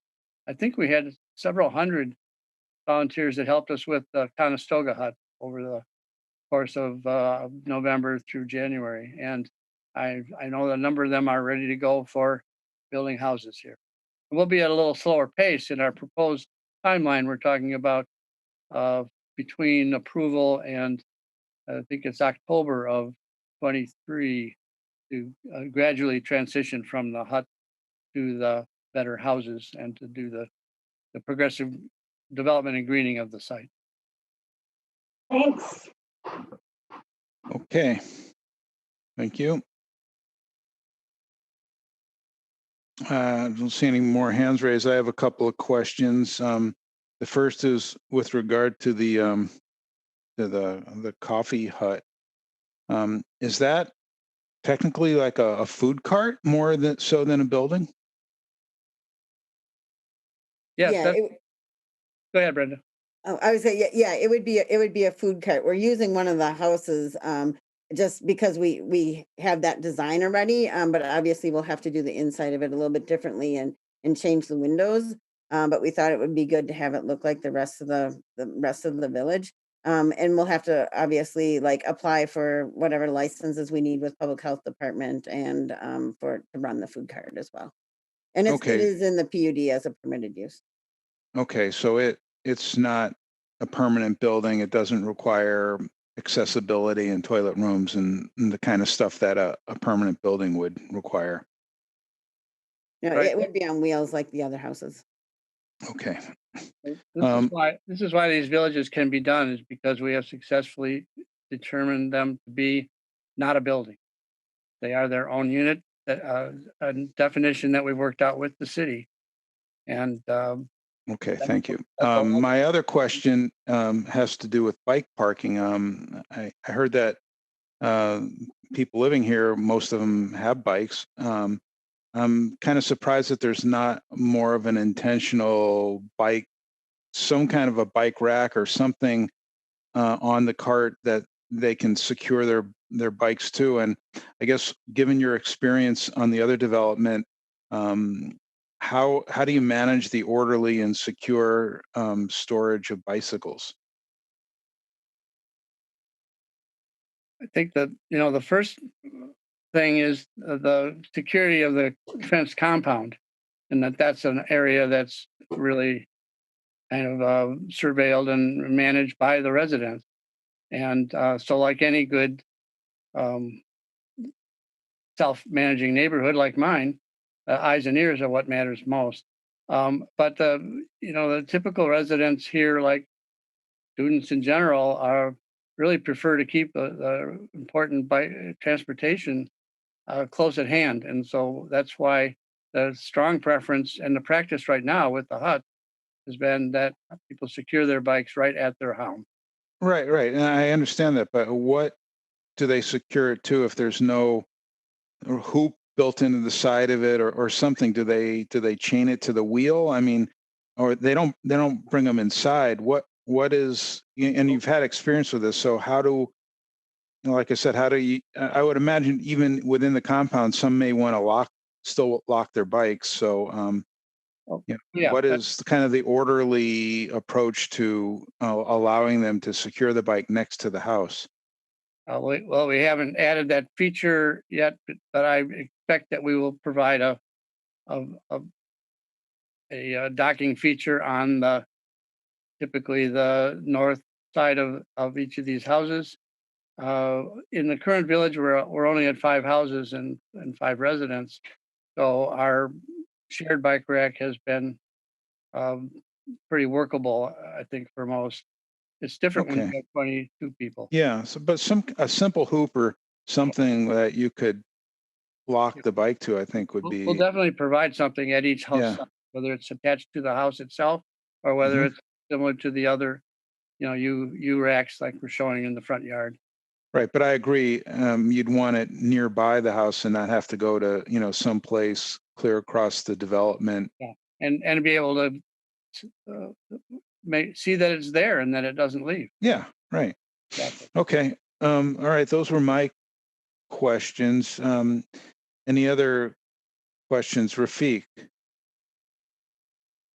Are we ready for a motion? I can speak for myself by nodding my head in the affirmative. Okay. Well, I was ready before they even started. I fully support this project and I would like to make a motion for approval. Okay. Is there a second? Let's see. Next one was Jessica. Is that a second? Okay. All right. Let me just lower the hands here and ask if there's any discussion on the motion.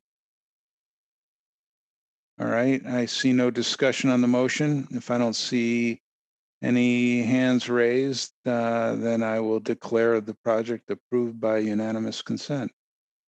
Thank you very much for your time and for your presentation, and good luck with the development. Thank you. You bet.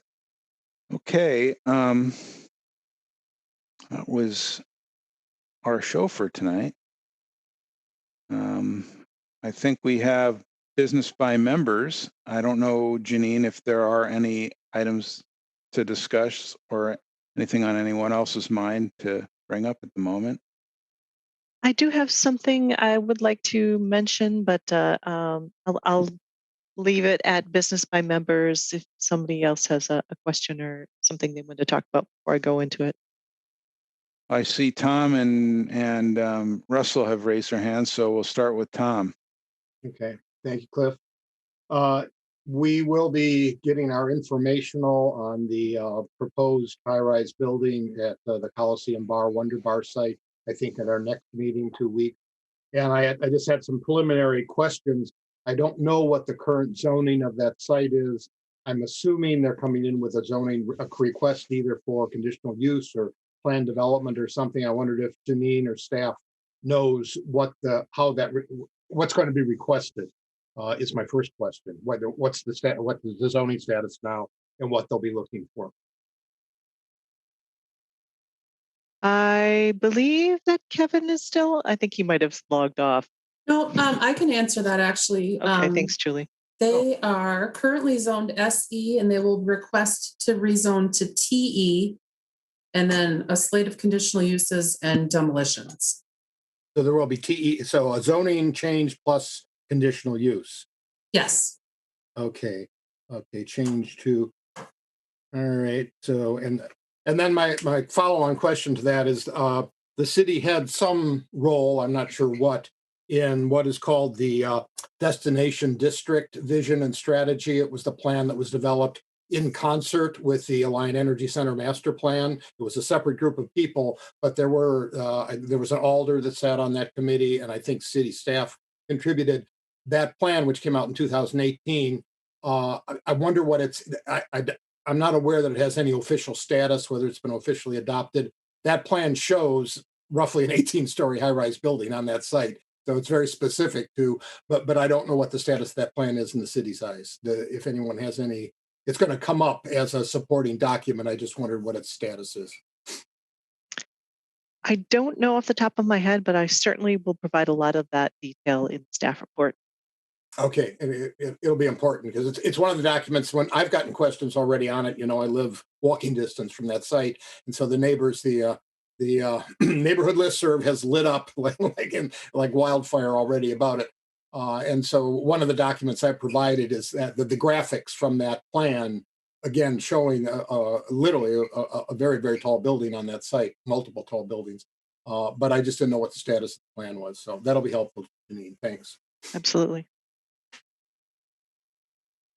All right. Who had their hand up and took it down? I can't remember now. Russell, you're done? Okay. Any other business by members? No? Okay, Janine? Okay, thank you, Chair. So first item is that Julie and I did some site visits on the virtual bus tour sites, and I think we've narrowed it down. So stay tuned, more to come on that. I know you're all waiting with bated breath. And then the other item, you'll be seeing a memo very shortly, staff. And this is regarding gender inclusive language during public meetings. So this is, the city has adopted an administrative procedure memorandum titled An Inclusive Workplace, Transgender, Gender Nonconforming Employees. So this memo that I'll be emailing to each of you provides a link to that memorandum. But additionally, we have some suggestions for committee members and being more conscious of the language that you're using, especially in public meetings. So the first one, and this is just, it may take some time, but we ask you to be more aware when verbally addressing applicants, whether they're developers, artists, design professionals, property owners, etc., or members of the public who register their position on the agenda, please refrain from using honorariums, Mr., Ms., etc. And instead simply refer to the registrants by the name they provided. We don't want to make assumptions. The second is try to reduce the use of gendered pronouns and honorariums. And When referring to one another or staff, instead first names or the more formal alder or commissioner, etc. And one more item that we're doing internally and I'm doing in my personal life is adding my pronouns to my Zoom. It's not showing up here because I don't know that I have all that much control here, but maybe it's something we can talk about with our IT is like adding she, her. So those are just some things that you can add to your Zoom. But please keep your eyes out for this memo and feel free to email me or call me with any questions. That's what I had. Thank Okay, you. thank you. Russell? The pronoun addition reminded me, Julie, you were going to fix the spelling of my name. If you could do I don't that, think I can fix it on Zoom. I think that might be up to you. I fixed it and everything else on my end. Oh, okay. Okay. I'll look into it. Thank you. Now, when I figure that out, I'll let everybody know how to add your preferred pronoun. How about that? Actually, I think if we click on the upper right-hand corner, you see the 3 dots. I think we can rename. Yes. So typically, we kind of set the names for people just because we do have a naming convention. There's just a standard logic that we follow for names. Like you'll see there's a dash before your name, and that's because that allows your name to rise to the top of the list when there's a lot of participants. So that's something that IT staff would probably be responsible for, and we can talk further with staff about doing that. Okay. Thank you, Stefan. Appreciate it. Yeah, and Russell, if your name is incorrect on this meeting, I'll just connect with Janine or Julie to make sure that that's corrected. Okay. Thank you. Sorry about that, Russell. Oh, it's okay. Julie and I have been emailing about it, so that's why I thought. Thanks. All right.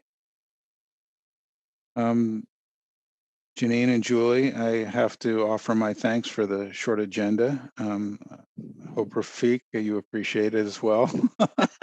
Okay. Keep them coming, especially now that the summertime's coming. All right. And thank you again, both of you, for all your hard work. And thanks for hanging in with us, Stefan. We appreciate your support as well. All the time. Okay. So if that's it, we look forward to seeing everyone in a couple of weeks. And if there's nothing else, by unanimous consent at 6:38, we're adjourned. See everybody a little bit later. Bye. Good night. You have a good night.